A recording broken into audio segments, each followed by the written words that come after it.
gods and goddesses are celebrating the wedding of goddess Thetis to the mortal Peleus. Unfortunately, the goddess Stress has been left off the guest list. And in anger, she spoils the wedding by throwing a golden apple into the crowd. Engraved on the apple are the words, "To the fairs." Of course, all the goddesses claim it. And the task of deciding falls to Zeus. Now, Paris. Born of the king and queen of Troy, what is your judgment?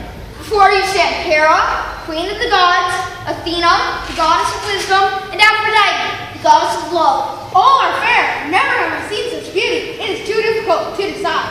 Gentle Paris, behold the depth of my character, the fidelity to my family. My cheek is as a rose, delicate and fair hued. Am I not the fairest? Say yes, and I will grant you a happy home. Strong Paris, behold my strength and my grandeur. Behold the curve of my sword arm. On my shoulder, the owl, a symbol of divine wisdom. Am I not the fairest? Say yes, and I'll grant you with great power. Fair Paris, behold. Judge me the fairest, not the most beautiful woman in the world. She, Aphrodite, is the fairest of the goddesses. That is my judgment. Hera, feet on range! Whither you go, young man? Beware, for you have angered goddesses. But for now, the fairest will lead you to your prize, the most beautiful woman in the world, Helen of Sparta. Paris is taken to the house of Sparta, where he is treated with great hospitality made by the king Menelaus and looked on with loving eyes by the queen Helen. Late one night, Paris and Helen free the kingdom And sail for Troy. and buried Menelaus. Leaders of the allied kingdoms, you have come to honor the oath given to my wife on her betrothal to you, that you would defend her marriage vows. Because she has been stolen from my own home, we must go to Troy to retrieve her. The word for these winds, we be there already. How many miles have we traveled? By land, by sea, we've got nowhere. Perhaps we'd best go no further. My wife, Penelope, yearns for a protector, and my young son, Telemachus, his father. I'm ready to fight. I will defend my oath to the death. My honor cannot be restored until Helen is returned to you. I will follow my friend Achilles to the death, if need be. I would defend my oath, but the goddess' wrath overpowers us. We must sacrifice Virginia to appease Artemis. Gods, bring my daughter Iphigenia. We have spoken.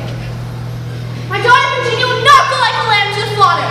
I understand your sexual love for your wife, Menelaus, that she is my sister makes my heart rage vengeance also, but not bad sacrifice for the daughter. I understand the situation, Father, and willingly go to my death. We must have fair wind for Troy. We sail tomorrow from Aulis.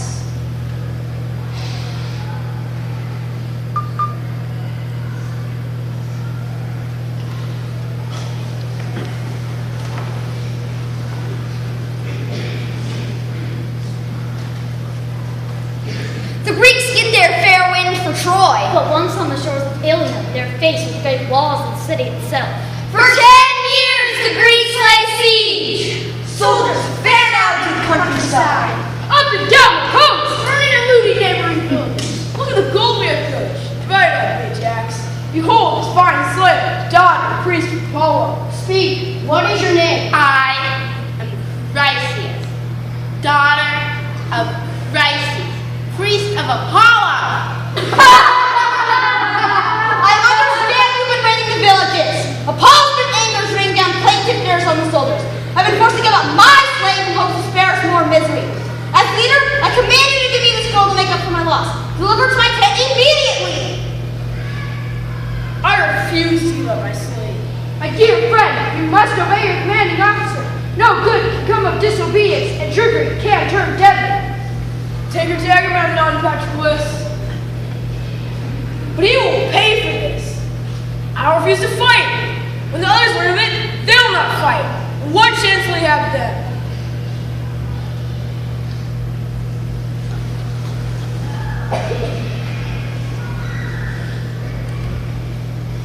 Achilles' refusal to fight fuels the discord of the Greek forces, and Agamemnon is unable to lead them. The war is at a standstill. I can't understand. It's been days since last attack. Perhaps our fleet is running down. others. Our people are suffering. Perhaps they got their merciful. Helen, No, it's so pale. paleness does not affect our beauty. Our people went to die to be in our presence and possess it. Hector, my dear husband, why do you put on your helmet? Take it off. The arms of Achilles are leading forces to our gates. Andromache, I'll do as you ask. But only say farewell. I will meet Achilles to stop this raid in our homewards. From the battlements they watch.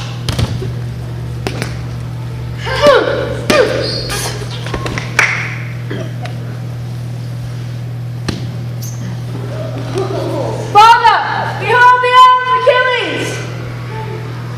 The man I killed was not Achilles. What could this mean?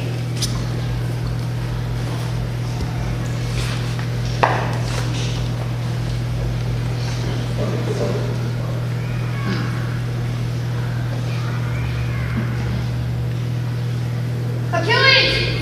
We all thought you were leading us to the gates. And you followed me and saw you struck dead. But it wasn't you. Beneath your armor was Patroclus. What? My best friend? Slain? Who's responsible? Protector, son of Priam and Paris' brother. You must pay for the murder of my best friend Patroclus, who's honest and good. You must die. I have received. Prepare yourself.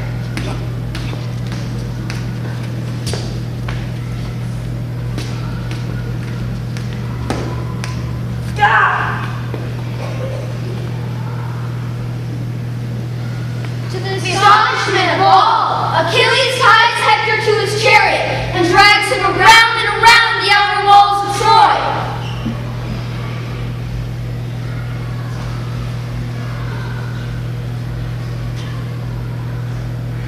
Never had the Trojans seen such brutality. But finally, after proper ceremony for Patroclus, Achilles retires to his tent with the body of the slain Hector. Achilles, I have come to retrieve the body of my son, heir to the royal house of Troy. His body is your war prize and retribution. I've got gold in exchange for my son. I understand 25 ducats is appropriate. Put the gold on the scale. The gold you have brought me does not meet the conditions. Polyxena, with tears in her eyes, removes a heavy gold chain from around her neck and places it on the scale with the gold coins. The scale tips. Achilles, his heart overcome by her sorrow and loveliness, finds that he is softened. Please sit down, King Priam, and tell me how things have come to this. They talk late into the evening of their sorrows. All the while, Achilles grows more and more fond of Polyxena. Finally, Priam, noticing his daughter struck from a Greek warrior, offered her hand in marriage. If her marriage means an end to the misery of my people, I give her to you. I accept your offer, but this must remain secret at present, as I am not the commanding officer and will need to discuss the union with Agamemnon. Dear lady, please forgive me for the misery I brought to you and your family.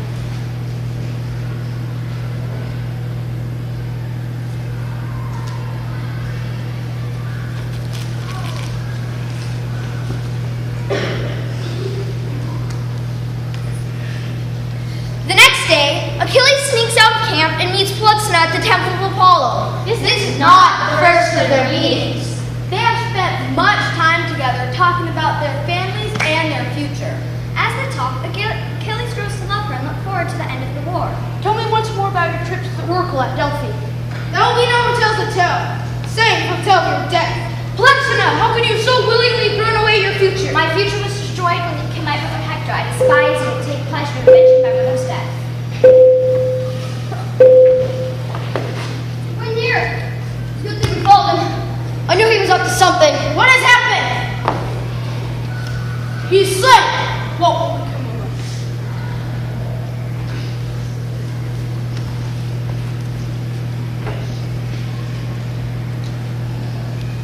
From the sea, a great wailing begins, and the foamy froth at the shoreline begins to churn.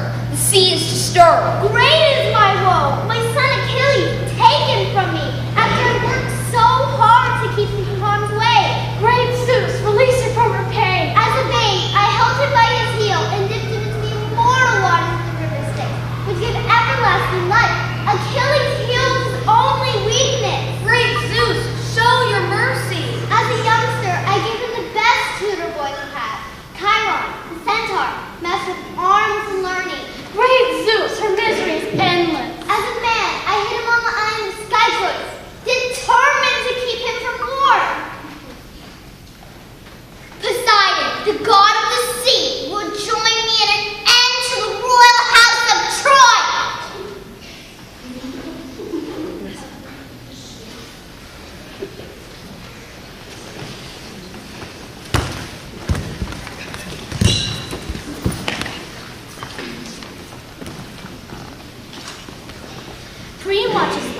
burn their encampment, load everything onto their ships, and sail off.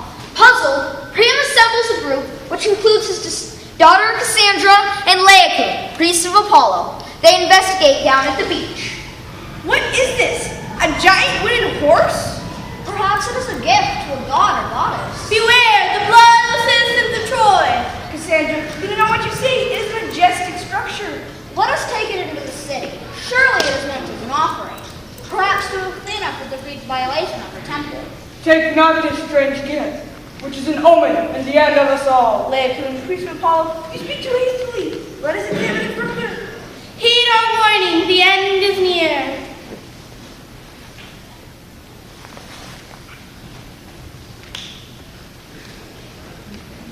Priam directs the gates be opened, and the great structure is wheeled into the city. There's much singing and dancing. Celebrating the retreat of Greek forces. Children put flower wreaths around the horse's neck to cause blossoms at his feet.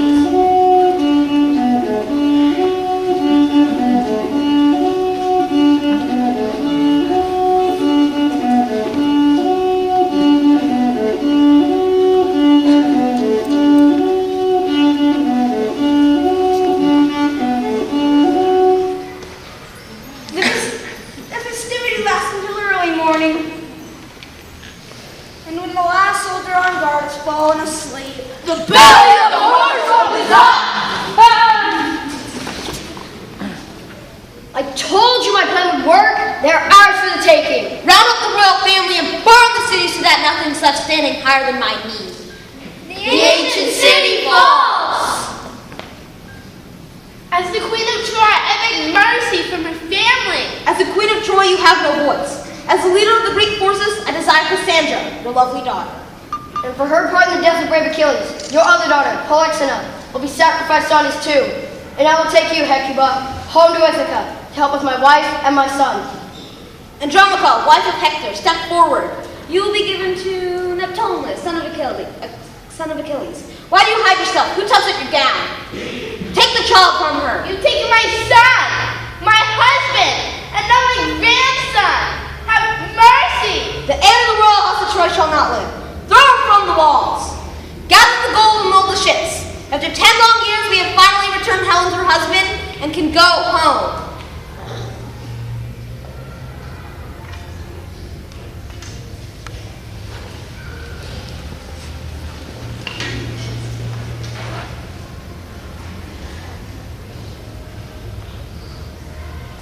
But home they go not. Many adventures and tragedies befall the Greeks after the Trojan War, and no one can finish a tale better than Homer himself. The hero Odysseus has many adventures.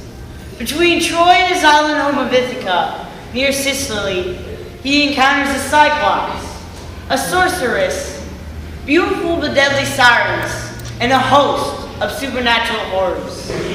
It will take him 10 more years to reach his wife, Penelope, and he loses all of his men before his journey ends. Menelaus and Helen are dogged by the gods. They're blown all the way to Egypt, and they don't reach their home of Sparta for 8 years. Agamemnon has the worst fate of all. Upon arriving home at Mycenae, his wife, Clytemnestra, harboring rage over the sacrifice of Iphigenia, has long awaited his return. She prepares a great feast for him. After his meal, she prepares a bath. While lowering himself into the bathtub, he is attacked by a new husband Clytemnestra is taken. He is slain with a battle axe, and as he lies dying, his wife declares that the sacrifice of Iphigenia has been avenged. And for the story of all wars, since the devastation of battle knows no end, for the effects of war are felt for generations, and such are the tales of the ancients.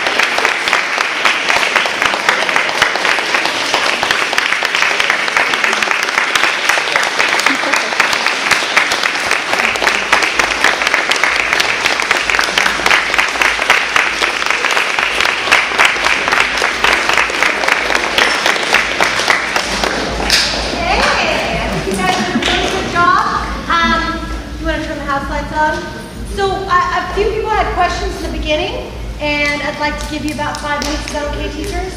For kids or parents even to ask some questions of the actors. You in the red. Yeah.